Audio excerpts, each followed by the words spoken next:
Olá a todos, meu nome é Iago Storch, eu sou aluno de doutorado da Universidade Federal do Rio Grande do Sul e vou apresentar meu trabalho intitulado Exploring ERP Distortion to Reduce the Encoding Time of 360 Videos. Esse trabalho ele é um resumo da minha dissertação de mestrado, que teve o título original de Exploração das distorções da projeção ERP para a redução de complexidade da codificação de vídeos omnidirecionais. E essa dissertação foi realizada enquanto eu fazia meu mestrado na Universidade Federal de Pelotas. Então, vídeos 360, eles são uma representação esférica de uma cena, de modo que o usuário pode olhar ao redor enquanto ele está assistindo ao vídeo.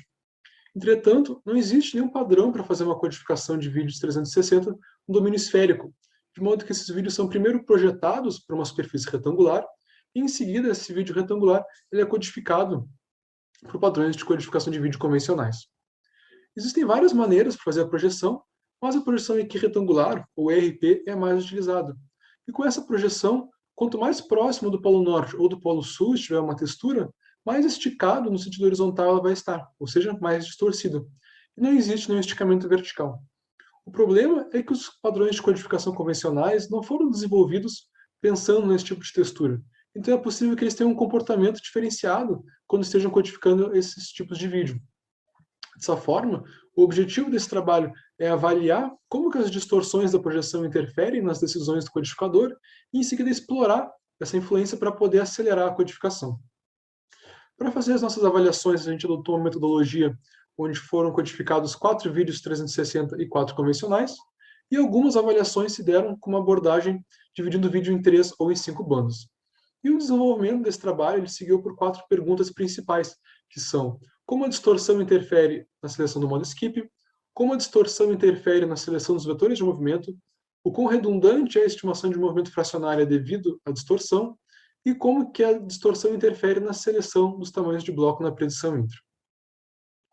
Sobre a seleção do modo skip, a gente fez uma primeira avaliação e acabou nos mostrando que o modo skip ele é escolhido com uma frequência muito maior nas regiões mais distorcidas de vídeos 360, enquanto que as regiões menos distorcidas são codificadas com modo skip com a mesma frequência, ou com uma frequência muito semelhante àquela de vídeos convencionais.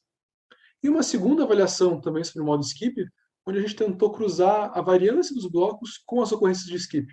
Para isso, nós calculamos a distribuição cumulativa de skip com base na variância dos blocos, usando uma abordagem em 5 bandas, e aqui a gente percebe que os skips eles estão muito mais concentrados, ou ocorrem com mais frequência naqueles blocos com uma variância menor. Então, se nós fixarmos aqui uma variância de 300, por exemplo, nas bandas polares, a gente percebe que para vídeos 360, 85% dos skips acontecem em blocos com uma variância entre 0 e 300, enquanto que para vídeos convencionais, somente 40% dos skips ocorrem nessa mesma faixa de variância.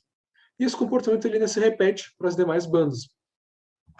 Sobre a seleção dos vetores de movimento, as avaliações mostraram que a componente vertical dos vetores, ou o deslocamento vertical dos blocos, ele é muito semelhante tanto para vídeos 360 quanto para vídeos convencionais, independente da região do vídeo. Enquanto que a componente horizontal não. Quanto mais distorcida são as texturas do vídeo, menor tende a ser a componente horizontal dos vetores de movimento para vídeos 360. Sobre a estimação de movimento fracionário, nós sabemos que quanto mais redundante ou mais semelhante for duas amostras, mais redundante é aquela interpolação entre elas. Ou seja, uma amostra gerada a partir da interpolação das duas amostras vai ter um valor que é redundante em relação aos valores originais. Dessa forma, a gente calculou a variabilidade no sentido horizontal das amostras para vídeos 360 e convencionais. E aqui a gente percebe que para vídeos convencionais, para qualquer que seja a região do vídeo, do centro, em cima ou embaixo, a gente pode ter tanto uma variância alta ou baixa para essas amostras do sentido horizontal. Não tem como saber isso de antemão. Enquanto que para vídeos 360, as regiões mais distorcidas tendem a apresentar uma variabilidade muito baixa ou até mesmo zero, enquanto que as regiões com pouca distorção têm uma variabilidade semelhante àquela de vídeos convencionais. Sobre a seleção dos tamanhos de bloco, as nossas avaliações mostraram que enquanto para vídeos convencionais, qualquer região do vídeo tem uma probabilidade semelhante de ser codificada com certo tamanho de bloco, para vídeos 360, as regiões mais distorcidas tendem a ser codificadas com blocos maiores, enquanto que as regiões menos distorcidas têm um comportamento semelhante àquele dos vídeos convencionais. A partir dessas avaliações, nós desenvolvemos uma série de algoritmos para acelerar a predição interquadros e intraquadro. Para a predição interquadros, esses algoritmos são o early skip, Reduced Search Range e Reduced FME.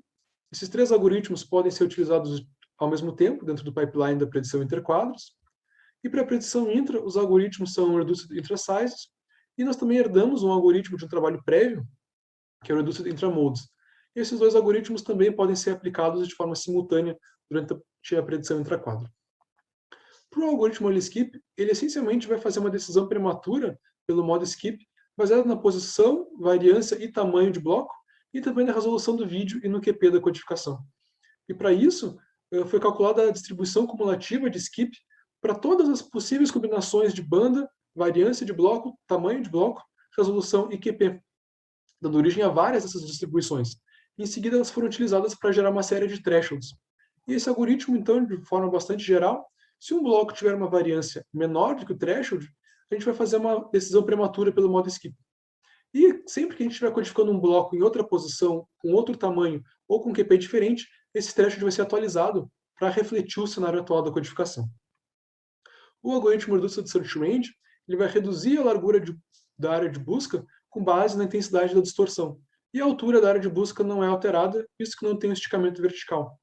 Esse algoritmo ele conta com uma divisão em 5 bandas, onde na banda central nós não interferimos na largura da área de busca, nas bandas meio polares a gente reduz em 30% a largura da área de busca, e nas bandas polares, onde a distorção é muito intensa, a gente reduz em 70% a largura da área de busca.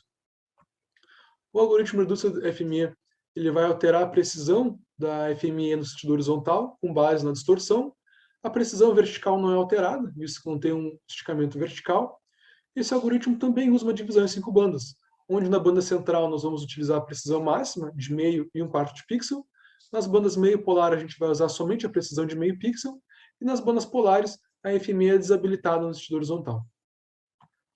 O último algoritmo, Reduced Intra-Sizes, ele descarta alguns tamanhos de bloco improváveis com base na distorção e também no RD-Cost, sendo que a RD-Cost é uma métrica que vai representar a aptidão para um certo modo de predição e tamanho de bloco para codificar uma certa região do vídeo. Esse algoritmo ele vai comparar então o RD-Cost da região atual com o RD-Cost ótimo da região colocalizada, no quadro anterior, e assume que existe uma distribuição pré-definida dos tamanhos de bloco, que é aquela distribuição que nós descobrimos na nossa avaliação preliminar. E, essencialmente, se um tamanho de bloco ocorre com frequência numa região do vídeo e o RD-Cost é similar ao RD-Cost ótimo da região colocalizada, nós vamos descartar a avaliação dos blocos menores.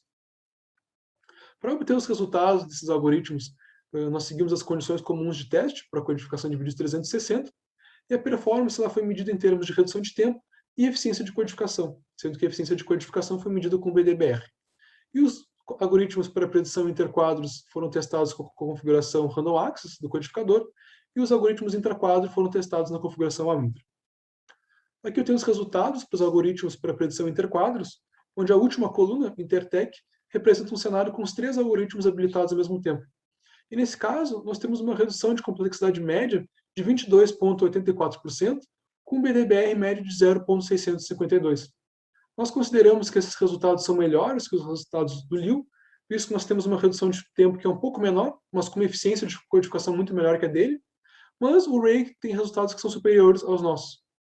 Ainda assim, vale destacar que esse trabalho do Ray foi implementado num outro codificador, com outras ferramentas de codificação e particionamento, então não é possível comparar diretamente esses resultados. E aqui estão os resultados para a predição intraquadro, onde a última coluna, Intratech, é o caso onde os 2 algoritmos estão habilitados ao mesmo tempo. E aqui a gente percebe uma redução de tempo média de 23,09%, com BDBR médio de 1,21%. Infelizmente, esses resultados eles não conseguem ultrapassar os resultados desses 2 trabalhos relacionados, mas esses trabalhos eles têm abordagens diferentes para fazer a redução de tempo. Então seria possível combinar o nosso algoritmo com um deles para tentar obter alguns resultados melhores no final.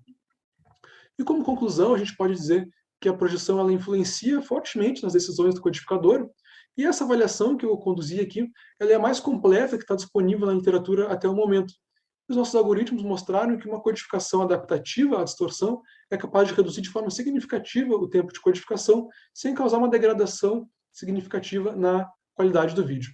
Por fim, os resultados para os algoritmos e para as avaliações que eu mostrei foram publicados em diferentes conferências e periódicos, o que atesta para a qualidade e a relevância desse trabalho que eu acabei de apresentar.